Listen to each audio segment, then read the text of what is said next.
Hey, what's going on, South Florida football fans? It is your boy Music Nerd, and I'm here with my reaction to college football week 4 and NFL week 3. Um, so, as you can see, I got my Grinch shirt on. I used to smile, but then I became a Dolphins fan. You know what? It's not because I'm a Dolphins fan that I'm not smiling. It's because of all of you fake Dolphins fans that I'm not smiling. But I will get into that when I get into my reaction to the Dolphins. But first, we will do the good news first, and we will react to the college football week 3. So, like I said, college football week 4. I apologize.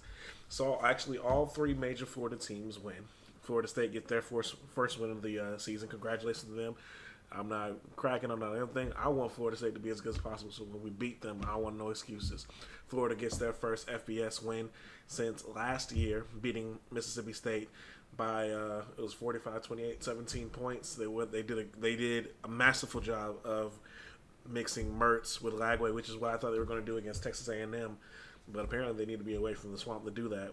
But they did a really good job mixing it up. And also I think it speaks to how Mississippi State isn't really good, to be honest. But I think Florida does have something. They only missed 2 passes yesterday, and they're able to run the ball as well. I think that's going to go a long way. I think Florida's talented. I think Florida can put something together, to get them out their hump that they are. But it's going to take a lot. Like I said, they have a very difficult schedule, and not to add on to that, UCF is one of those teams that wasn't ranked on their schedule. But if UCF keeps winning, which I think they will, that's their next game. They're probably going to be ranked when they see them next. So they have a tough road ahead. I think they have a bye coming up this week, so they get a bit of a break. But still, it's going to be tough riding for the Florida. But I'm always going to hold on, hope for them, and everything. Get to the big game of the week, the Canes putting a 50 burger on the USF Bulls. As I said, as I thought, it was a bit of a tough game to begin with. Their tempo, really their ability to switch over their plays, really I think kept Miami off balance. Now there were some mental lapses in that first half that I think were unexcusable.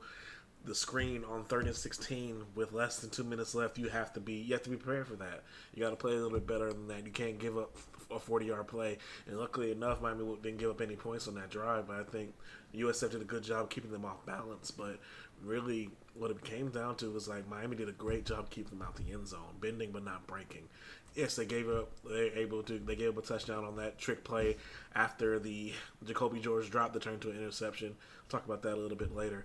But for me, I was impressed with the way the defense played, but I think the most impressive thing was the way they came out after halftime. Miami was lights out after halftime. They bent a little bit, gave a couple more explosive plays, but they kept it to a minimum, and they made sure that they put the lid on this team. They did not give them any type of hope and everything like that. They shut the door, which is what good teams do. So able to put 50 on a very good USF team.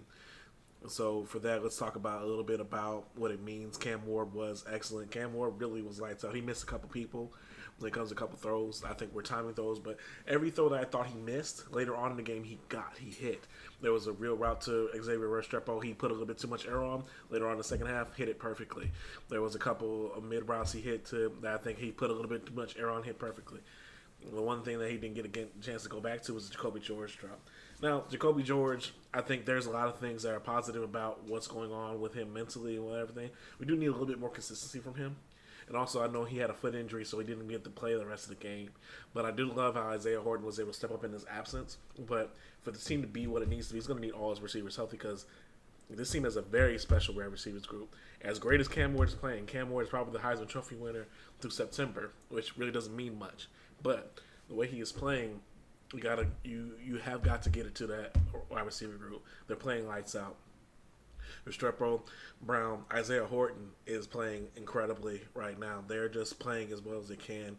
They're onto it. But, it was an unfortunate drop. I know, but I do like the leadership that came with it. He's like, I'm going to go to him again and again because, I need him. The fact of the matter is I love how together this team is. I love how nothing phases them. A game like this a couple years ago, Miami would have lost. And I think that's what needs to be said and needs to be put onto these things. I know that we expect a lot as Hurricane fans because of what we came up with and the legacy of the squad. But the fact of the matter is what we need to look for is steps forward. And Saturday, again, was another step forward to what we want. And what we want is an ACC championship, a playoff berth. That's what you need. And so I think Miami, of course, is going to be the favorite going forward. but I think Miami needs to take the same way that they've done. We go 1-0 each week, and I think they've done a great job of that. So we need to clean up a little bit more things. We need to get a little bit more of a running game going and can't keep leaving it to the second half, waiting for big runs to burst up our totals. So I think there are certain things I think that are there.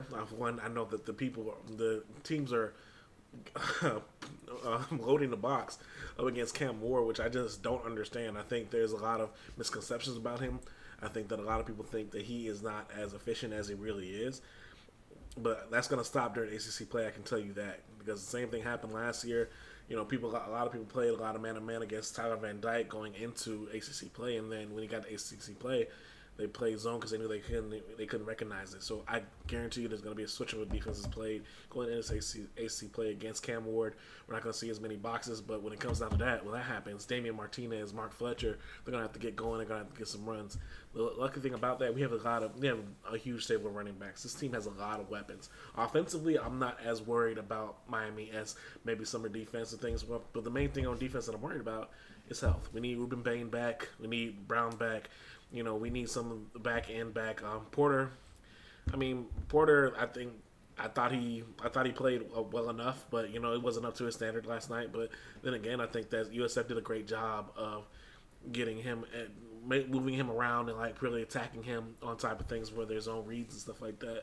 I just think that USF kind of brought a blueprint that can hurt Miami. They're keeping them off balance. So I guarantee we're going to see more of that going out this season. But I think if Miami's focused and Miami keeps improving every week like they want to, there's no the ceiling for this team is going to be some place that Miami's never been before, and that's ACC title game. So moving on to this week. So moving on to the Dolphins game. So I just finished analyzing it. I watched as much as I can. I'm in Texas. I'm not able to watch as much of it. For me, first off, let me be clear. I had us losing this game because of the atmosphere to begin with, even with Tua before the season, because it's hard to go up into Seattle and get a win. I don't really think teams really understand that Seattle is a really hard place to play. It's loud. They always have they have really good players. We saw that today. DK Metcalf is a beast. Geno Smith is good enough to get the ball to them, and the defense is usually a little bit better than people think. Pete Carroll's always a defensive coach, and I think they always have a way to win. But for me, for us to be able to get through this, and one thing I'm gonna say, this is why I'm kind of disappointed in Dolphins fans. Y'all sitting there, y'all calling for Tua to be benched, y'all calling for this, y'all calling for that. How does it really feel when you see a game where Tua is not there? You see how hard it is for offense to run, even with all these weapons. Now, that being said, an offense that has Devin Achane, Jalen Waddle, and Tyreek Hill should not get 3 points, especially when they're gifted of some winnable points on the 10-yard line when they're able to get it in. But that's the thing, when you take away a starting quarterback, that's how tough it gets, especially when you build a team around his skill set, which Miami is built around Tua's skill set. This was a record-setting offense last year, and now through 3 games, we haven't had more than 20 points. We had 20, 10, and 3. They're talented defenses, in my opinion, that they played, more well-coached defenses. But, when it comes down to it, for Miami to get to where it wants to go, they're going to have to do a lot better than what they put off together today. And so for me, I am disappointed in the result. I'm not surprised by the result. And I knowing this team, following this team for the past few years, I know this team was built around Tua's skills. I know this team is built around, getting the ball out quick, and that's not easy. It's tough. And so y'all are going to sit there and say, oh, we paid Tua too much. We did this too much. Well, you know what? We're going to be missing him for the next 4 weeks. I can tell you that, because it's going to be a very difficult role for Miami. If we can't run the ball because our offensive line is banged up. And 2, if we can't get the ball to our playmakers because, we don't have the right people in position. And because, we don't have Tua. So we're going to see how valuable Tua really is, and then we're going to hope for the best for him. Whatever happens with Tua, I pray for the best for him and his family. I really do. And I can tell you this team needs him. They need his leadership. They need his presence. Because the thing is, together, this is a brotherhood. And when one of their brothers goes down, you can see it on the field. They were lifeless. It was just not. I think the defense did as much as it could. It gave them a couple big plays. But, in today's NFL, that's going to happen. But they gave us a chance to make this a game, to take the lead even. or I'm sorry, to tie the game and get it into a much better thought. But the fact of the matter is, after that happened, like this game was just out of reach because like almost right after they got that field goal, and they hit the 71-yard bomb to TK Metcalf, and this game was pretty much over. A 17-3 game in the NFL should never be over. The Rams were down 14-0 today, ended up winning. I mean, the Baltimore Ravens went up 21-3 on the Cowboys, almost lost that game, 28-25. A 17-3 lead should never be over in the NFL, but today it felt over. So when it comes down to it, we got to hope for better. When it comes to the Dolphins, hopefully they have a much better playbook when it comes to next week. Hopefully, I know Skylar Thompson went out this game. Maybe Tim Boyle is an answer. Maybe really more realistically, someone like Tyler Huntley, getting him up to speed and getting him more acclimated and giving it a little bit more of a different look, a little bit more mobile on the look, and someone who has been in big spots and can hit some big passes. So hopefully that's where it goes on to. So we will see what happens next week. So to recap the records, the Canes 4-0 heading into ACC play, playing Virginia Tech on Friday.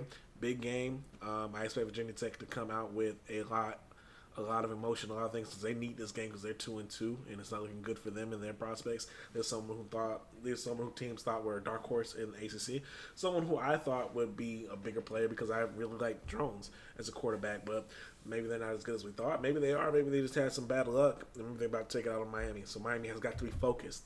And what I heard, I think they will be. So we'll see. The Gators, I think, are off this week, and I do think that Florida State plays. I'm not sure who, but to update the records, Florida's 2-2, and the Seminoles are 1-3. Miss Phil's Canes predictions: I am 3-1 through the first third of the college football season. Through the NFL season, which is the first 3 games, I am 2-1, and the Fins unfortunately are 1-2. So my brother also has a reaction to it. He should be up a little bit earlier, so you'll see his, and then we'll keep doing this out throughout the season. Trying to get more engaged, trying to have more content for y'all. So when we do our podcast, it doesn't feel like it's too far in between. So we will be back the first week of October, and we also will be having a couple of different special ones that we'll be having throughout the season. So y'all see us next week. Love you guys. Thank you so much for subscribing. We'll see y'all next time. Go Canes. Go Fins. See you.